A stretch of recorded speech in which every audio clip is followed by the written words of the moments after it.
untuk duduk diam mendengarkan cerita. Terima kasih Tuhan Yesus, haleluya, amin.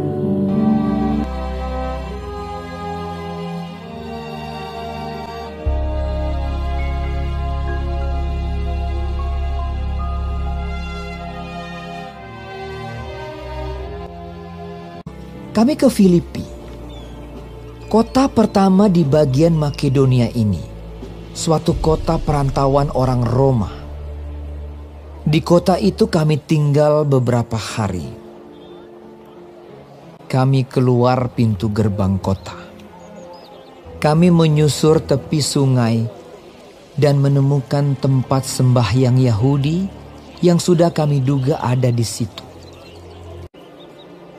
Pada suatu kali ketika kami pergi ke tempat sembahyang itu, kami bertemu dengan seorang hamba perempuan yang mempunyai roh tenung.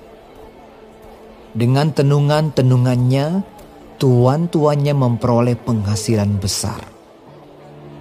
Ia mengikuti Paulus dan kami dari belakang sambil berseru. Katanya, "Orang-orang ini adalah hamba Allah yang maha tinggi. Mereka memberitakan kepadamu jalan kepada keselamatan." hal itu dilakukannya beberapa hari lamanya. Tetapi ketika Paulus tidak tahan lagi akan gangguan itu, ia berpaling dan berkata kepada roh itu, "Demi nama Yesus Kristus, aku menyuruh engkau keluar dari perempuan ini." Seketika itu juga keluarlah roh itu.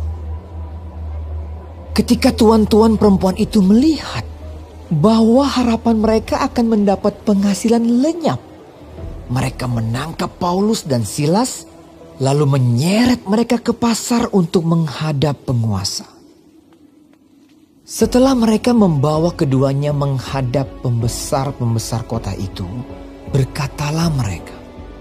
Katanya, "Orang-orang ini mengacau kota kita ini karena mereka orang Yahudi dan mereka mengajarkan adat istiadat yang kita sebagai orang Rom tidak boleh menerimanya atau menurutinya." Juga orang banyak bangkit menentang mereka. Setelah mereka berkali-kali didera, mereka dilemparkan ke dalam penjara. Kepala penjara diperintahkan untuk menjaga mereka dengan sungguh-sungguh. Sesuai dengan perintah itu, kepala penjara memasukkan mereka ke ruang penjara yang paling tengah dan membelenggu kaki mereka dalam pasungan yang kuat. Tetapi kira-kira tengah malam Paulus dan Silas berdoa dan menyanyikan pujian-pujian kepada Allah, dan orang-orang hukuman lain mendengarkan mereka.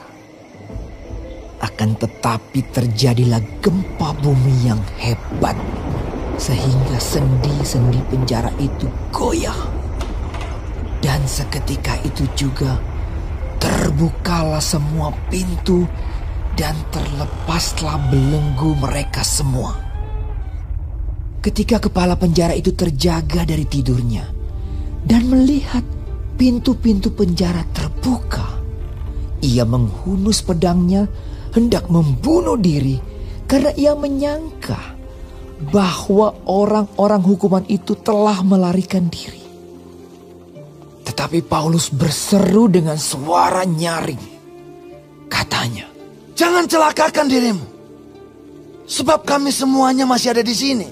Kepala penjara itu menyuruh membawa sulung, lalu berlari masuk dan dengan gemetar tersungkurlah ia di depan Paulus dan Silas.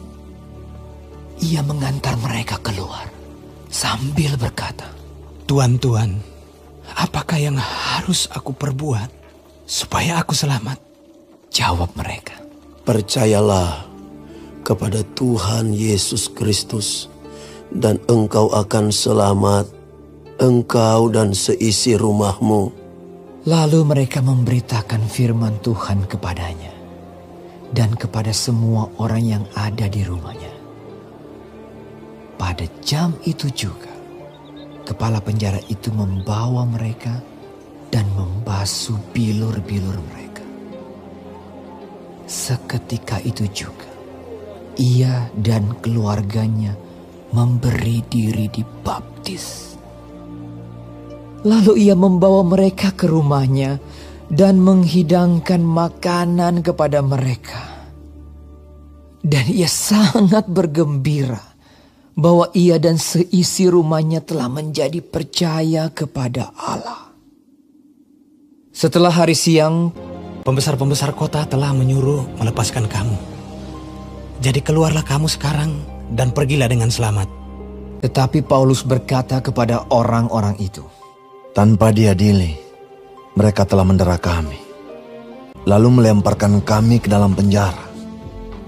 Sekarang mereka mau mengeluarkan kami dengan diam-diam. Tidak mungkin demikian.